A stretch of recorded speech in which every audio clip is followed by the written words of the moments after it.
Bom dia, meu irmão, minha irmã. Eu espero encontrá-los bem nessa manhã de domingo. Nós estamos, ao longo desses estudos da nossa Escola Bíblica Dominical, nos embrenhando em detalhes sobre o livro do Apocalipse. Os irmãos que nos ouvem, que não são da igreja, pegue a sua Bíblia, abra sua Bíblia no livro do Apocalipse, que é o último livro da Palavra de Deus, e estude conosco, né? Esteja conosco nesta manhã, neste estudo. Antes de iniciarmos, eu gostaria de convidar os irmãos para orar junto comigo. Abaixe a sua cabeça, meu irmão, e vamos agradecer a Deus por esse dia. Pai de amor, muito obrigada, Senhor, por esse dia. Obrigado, ó Pai, porque o Senhor é um Deus misericordioso. Ó Deus, nós te somos gratos porque um dia, ó Deus, nós fizemos uma escolha muito importante para as nossas vidas. Nós escolhemos caminhar ao lado do Teu Filho Jesus. Nós escolhemos, Senhor Jesus, aceitar o Teu sacrifício numa cruz.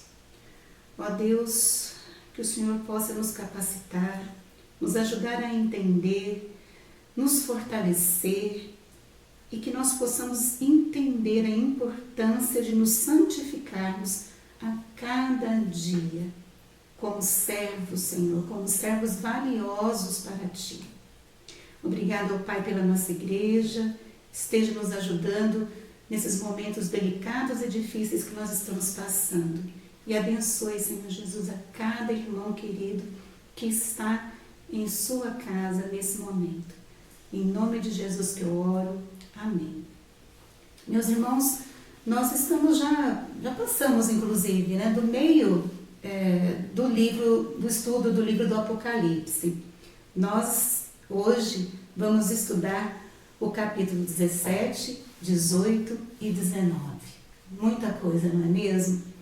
Então, meus irmãos, nós vamos primeiramente nos recordarmos do que nós estudamos nos capítulos anteriores para nós seguirmos em frente. Dos capítulos 4 ao 7, nós falamos de um livro selado, né? E João, o anjo levou João à visão deste livro, que ninguém se achava na condição de abrir estes selos, né? E somente o Cordeiro, né, podia abrir. Do capítulo 8 ao 11, nós tivemos vários capítulos, né, que estudamos sobre as 7 trombetas. No capítulo 15 e 16, nós vimos sobre as 7 taças, né, 7 taças, e quando nós falamos em taças, nós imaginamos taças que matam a sede, né, que contém ou a água fresca, né, para saciar a nossa sede, mas que nesse momento o anjo apresenta então os 7 flagelos.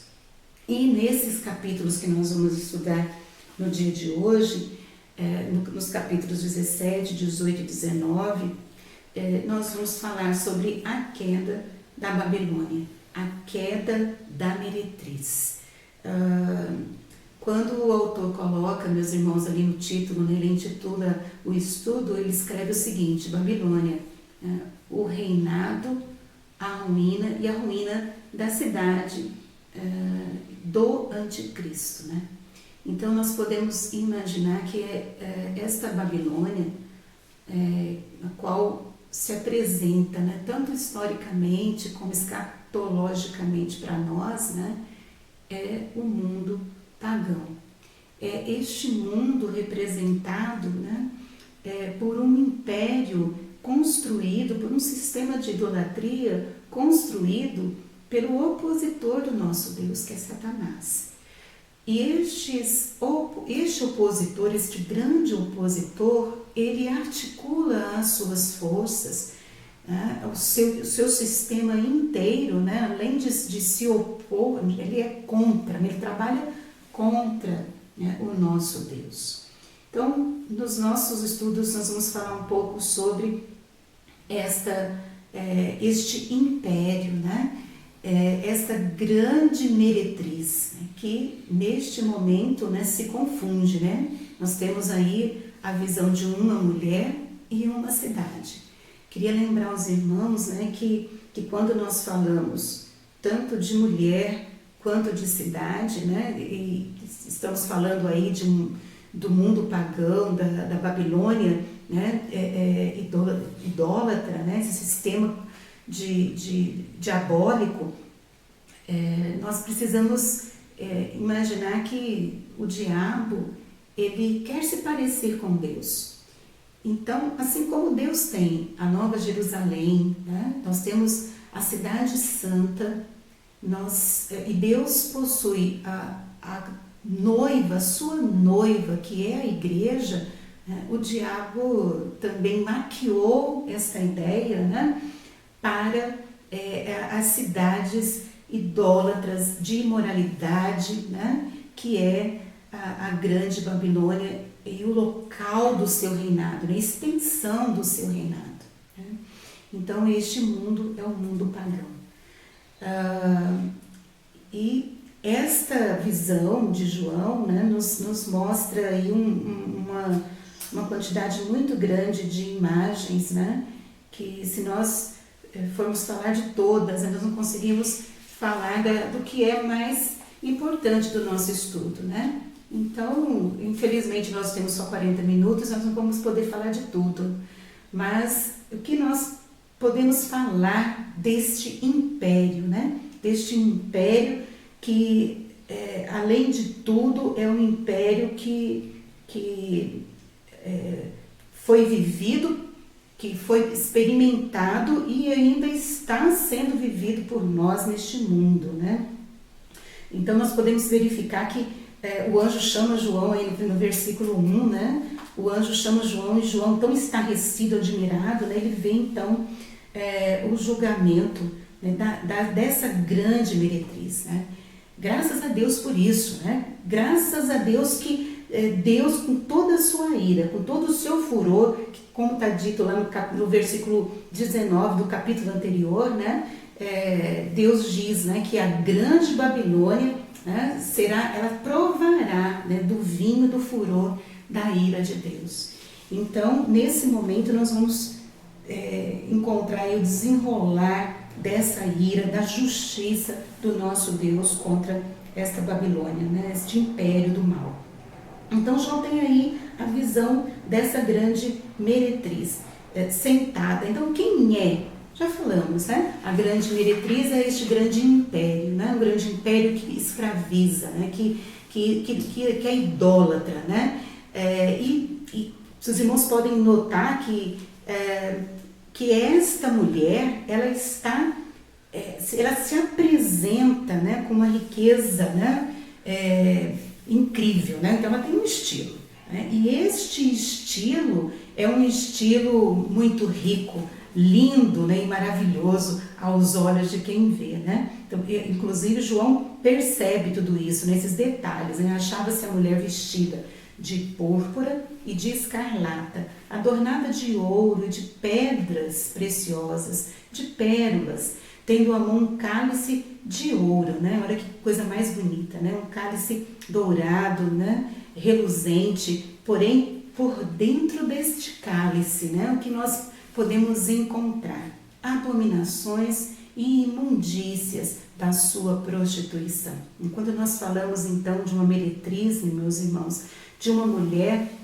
nós não podemos nos esquecer, né, que normalmente a prostituição, ela se acha numa condição de sedução, né? Ela seduz, ela quer atrair, né, as pessoas para aquilo que ela quer, né, para suas intenções, atrair as pessoas. E naquele tempo, né, no tempo ali nas ruas de Roma e daquelas cidades, né, nós podíamos encontrar mulheres que eram prostitutas, né, e que se vestiam de uma forma diferente para não serem confundidas, né? Inclusive se adornavam de forma diferente. Isso ainda existe no nosso meio, né? Como nós podemos ver no nosso dia a dia, né? diferente da noiva, né, vestida com vestes brancas, né, a noiva do Cordeiro, né, e João relata, né, na sua fronte achava-se escrito um nome, né, um mistério: Babilônia, a grande, a mãe das meretrizes e das abominações da terra. Então, nós não temos dúvida, né, que esta mulher é a Babilônia, né, é a grande meretriz. E os irmãos percebam aqui, né, ao escrever que essa meretriz era uma mãe, né, nós podemos entender que, como uma mãe nutre os seus filhos, né, esta meretriz também nutria, né, este sistema de idolatria. Aqueles que acreditam nela, né, aqueles que comungam do mesmo pensamento que esta grande meretriz, né? E esta mulher exercia um poder. Se os irmãos observarem lá no versículo 1, né? Olha o poder dessa grande mulher, dessa Babilônia, né? Versículo 1, João escreve o seguinte, né? O anjo mostra para João que esta grande mulher achava-se assentada sobre muitas águas. E que águas seriam estas, né? Se nós formos um pouco mais à frente do capítulo, né, nós vamos ver aí a explicação do significado dessas muitas águas. Lá no versículo 15, diz o seguinte: o anjo falou-me ainda, né, essas águas que você está vendo, onde a meretriz está assentada, são os povos, as multidões, as nações e as línguas. Então, esta meretriz, ela estava exercendo uma influência, meus irmãos, muito grande, né, sobre muitas águas, sobre muitos povos. Então, os irmãos podem imaginar o que na história, né, exerceu a influência sobre os povos, sobre os habitantes dessa terra, né? Naquele momento naquele momento de João ali, né, na ilha de Patmos, onde vários cristãos estavam sendo perseguidos, o grande império influenciador, escravizador, era o Império Romano. E hoje nós estamos debaixo sobre diversas influências, né? Nós somos sendo influenciados pela mídia, somos influenciados pelas riquezas desse mundo, pelo poder financeiro, né? E quando João vê esta mulher adornada de ouro, de pedras preciosas, nós vemos que nada mais, nada menos estamos nos referindo ao poder econômico, né?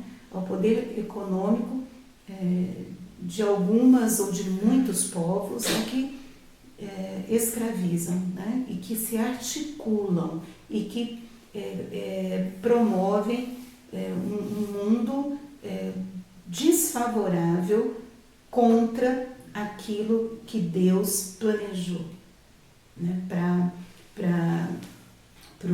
para aquilo que Deus imaginou para os filhos e para a sua igreja, né?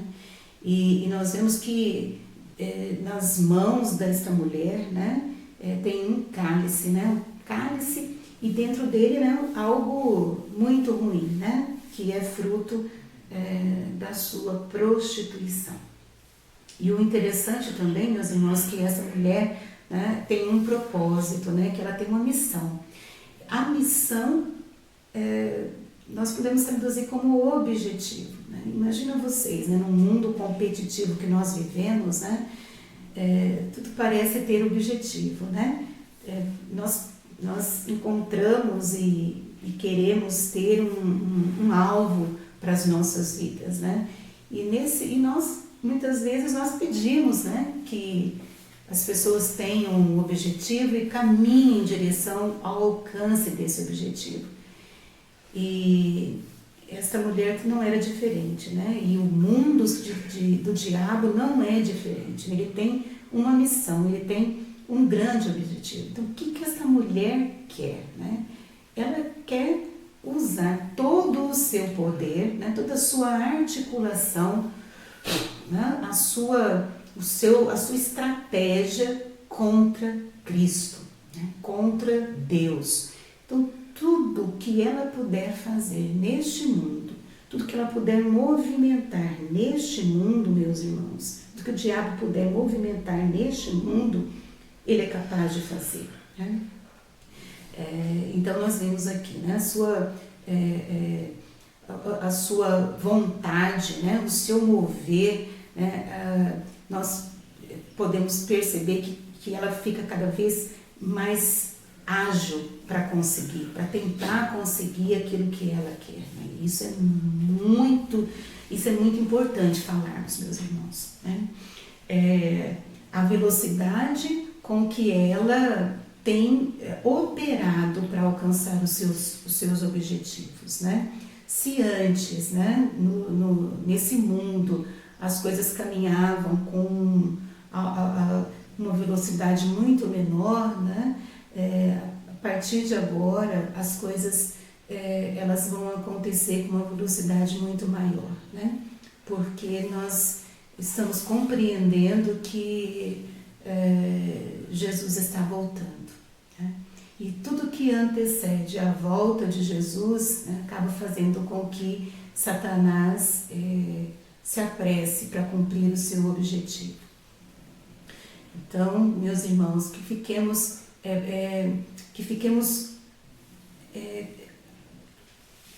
observantes, né? Para que nós sejamos observantes desses detalhes, né? Nós precisamos ficar atentos a tudo isso, né? E esta velocidade, né, nos demonstra, né, uma aproximação muito grande de Satanás, que é a própria besta, cuja influência, né, no levantamento da besta, né, da figura da meretriz com a besta, acaba se estreitando. Esse vínculo acaba ficando cada vez menor, né? Então nós vimos que a mulher está realmente assentada, né, no versículo 3. João vê uma mulher montada numa besta, né? E esta besta possui chifres, 10 chifres na verdade, e estes 10 chifres estão sobre 7 cabeças. Então, quando João chega nesse momento ali, né, no versículo 7, ele fica então admirado, né? Então o versículo 7 demonstra o seguinte: o anjo se depara com a admiração de João, né? Eu vou te falar então, João, sobre este mistério, o mistério da mulher e da besta que tem as 7 cabeças e desses 10 chifres que leva a mulher, né? E aí o anjo ainda fala, né, no versículo 8, a besta que vistes era e não é. Intrigante, né, meus irmãos? Por que será que o anjo fala que a besta que ele está vendo era e já não é? Novamente eu resgato algo que eu já disse, né, meus irmãos? Como o diabo quer se parecer com Deus, né? Aquele que era, que é e que há de vir é o Filho de Deus, é Jesus Cristo, é o único que deu a sua vida, né, por nós pecadores e que está assentado à direita do Pai, né? Então, mais uma vez, né, o anjo diz aí para João, né? Tá vendo?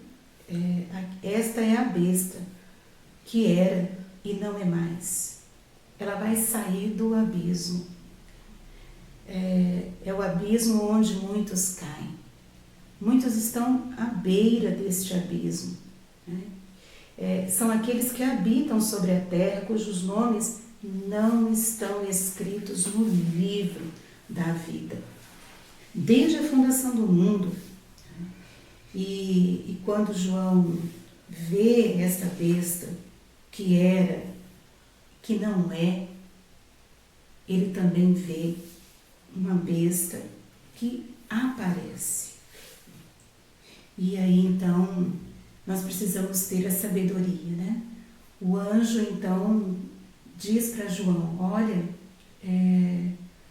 eu preciso te mostrar isso, e eu preciso que você tenha sabedoria, a sabedoria para compreender. E eu vou te contar este enigma, né?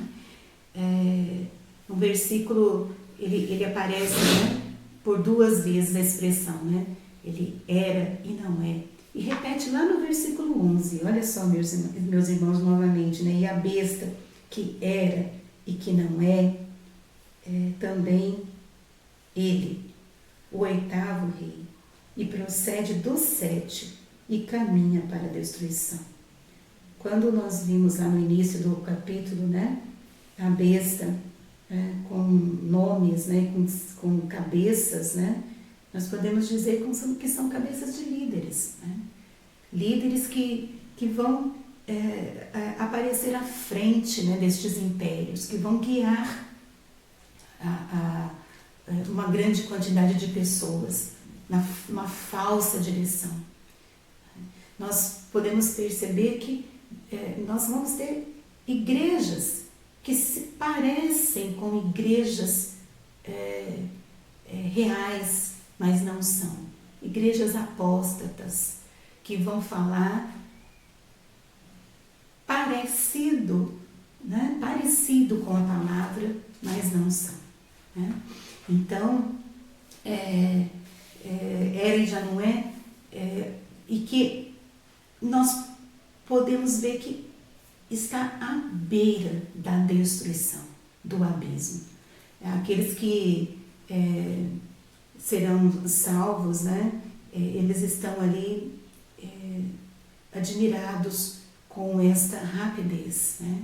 E é necessário a gente ter sabedoria sobre isso, né? E o João então explica, é a própria besta, essa própria besta que será um rei, né? O 8º rei a reinar. E é possível, meus irmãos, que estes 7 reis, né, são realmente esses 7 impérios, e esses 10 chifres com poder, né? Olha, meus irmãos, antigamente, né, muitos povos saqueavam e guerreavam entre si, e os ossos da morte dessas pessoas eram tidos como uma vitória, né? Muitos indígenas, né, muitos povos faziam verdadeiros colares com os ossos de quem eles dominavam. E então, estes ossos, estes chifres, né, que são feitos de ossos, né, eles significam poder, né? Então, nesse tempo, o poder, né, ele será sedutor, né? E estes governantes, estas pessoas que têm este poder, terão autoridade. E a partir de agora, meus irmãos, do capítulo 15 em diante, nós vamos ver então a Babilônia destruída, a destruição dessa cidade, deste império, né? E a gente percebe que essa destruição acaba sendo uma autodestruição, né? As próprias pessoas que apoiavam, né? Os seus cúmplices, né? A Babilônia apoiada, a cidade apoiada pelos reis, né? E a besta, agora eles vão se reunir, né? Para acabar com ela, né?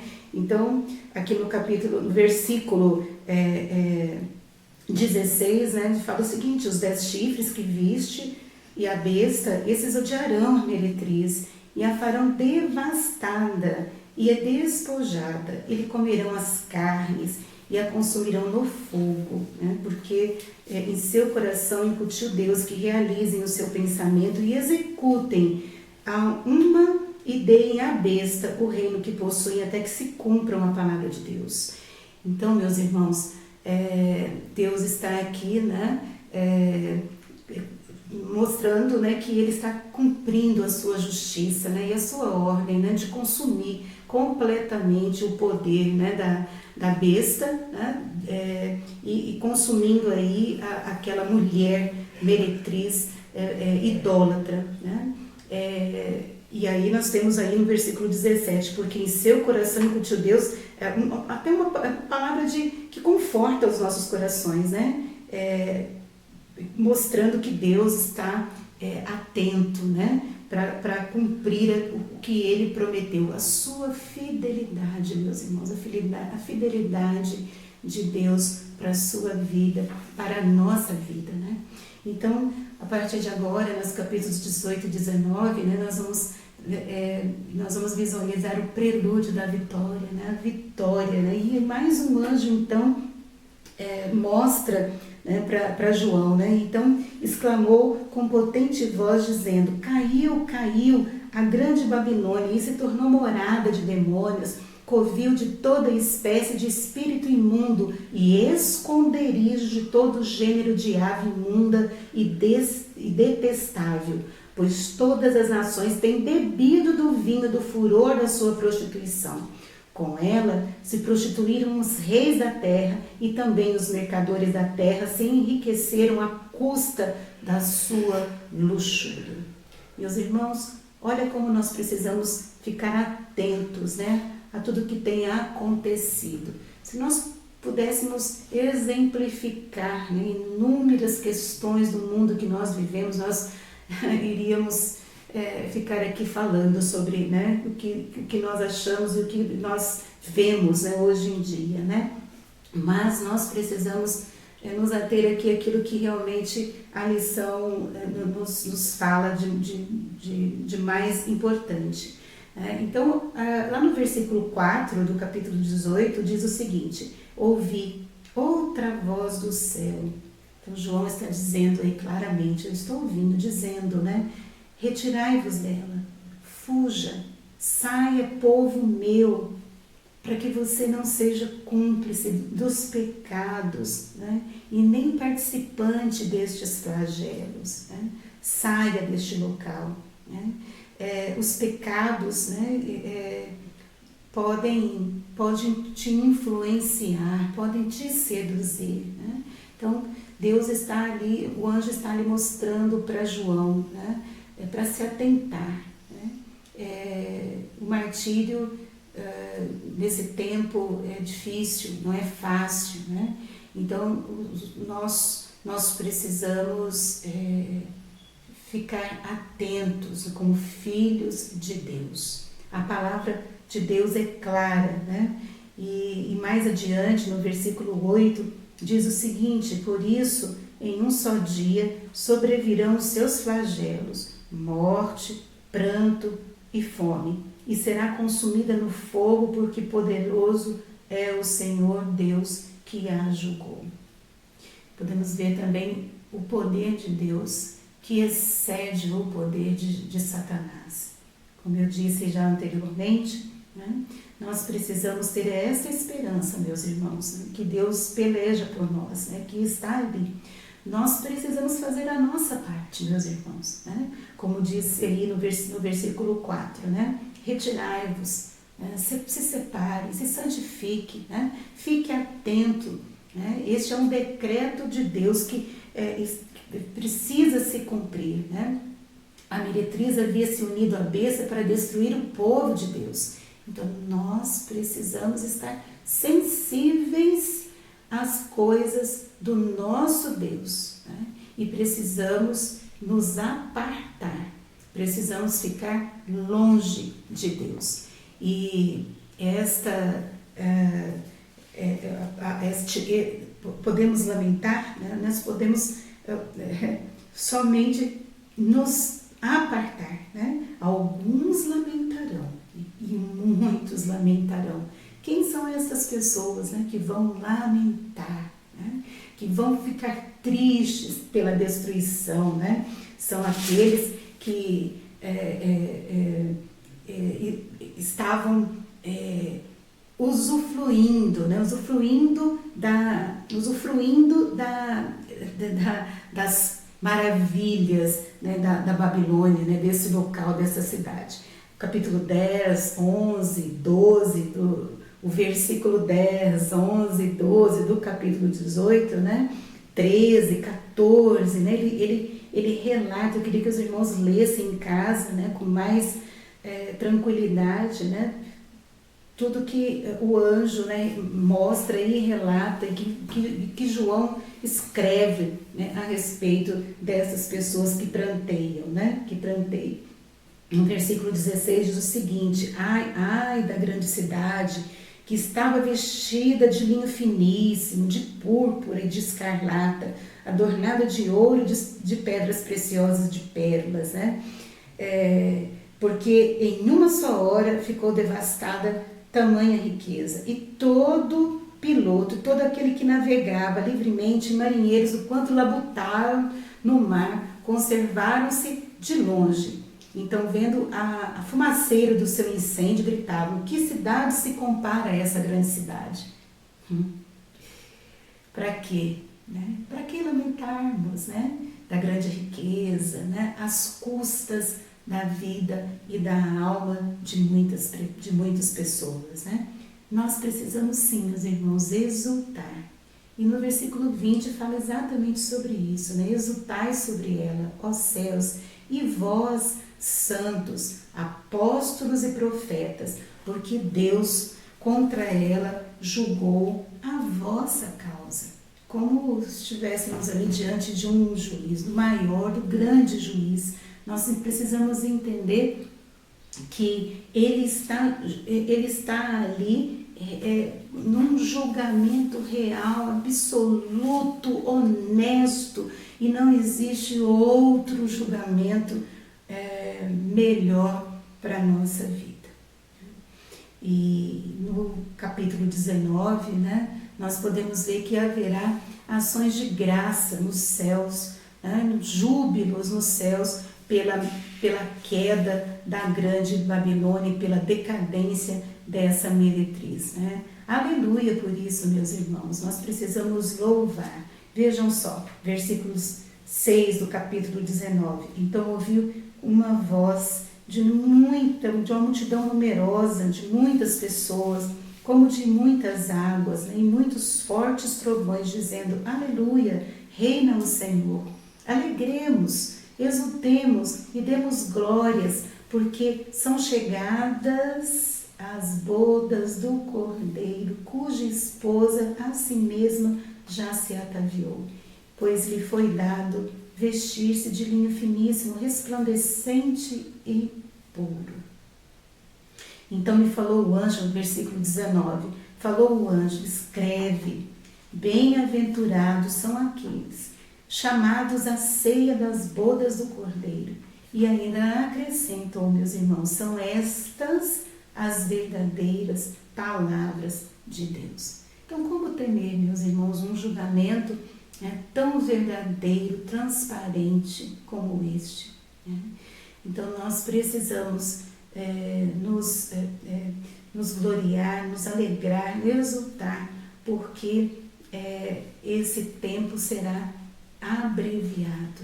Precisamos sim entender que é um momento difícil, sempre foi. Imaginamos as perseguições ao povo de Deus ao longo de toda a história humana, e que não será diferente agora, meus irmãos. Mas nós temos aqui, né, um final, né, já revelado, né, que nós vamos então nos vestirmos de linho finíssimo, resplandecente e puro, junto com aquele, né, que se deu, se ofereceu pelo sacrifício, né, em sacrifício por cada um de nós. Que a palavra de Deus, que Deus complete, que a palavra de Deus transborde o coração de cada irmão, e que Deus complete esta palavra no coração dos irmãos. Amém.